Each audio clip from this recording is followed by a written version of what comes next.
In this video, I'm going to teach you how to cancel an order on Bybit P2P in case something changes, or you no longer want to proceed with the trade.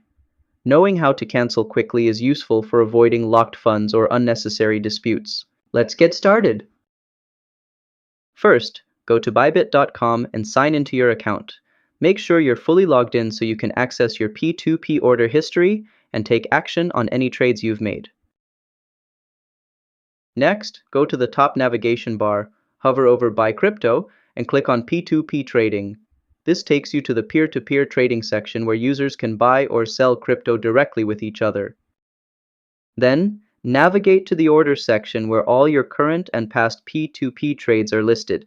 Find the specific order you want to cancel and click on it to open its details.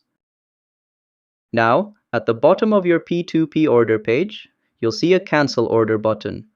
Click it to start the cancellation process. Finally, choose a reason for canceling the order from the list of options provided. After that, click Yes to confirm, and your order will be successfully cancelled. And that's how you cancel a P2P order on Bybit. It's fast, easy, and helps you stay in control of your trades. If this helped you out, hit that like button and subscribe to How to Tutor for more simple and practical tutorials. See you next time!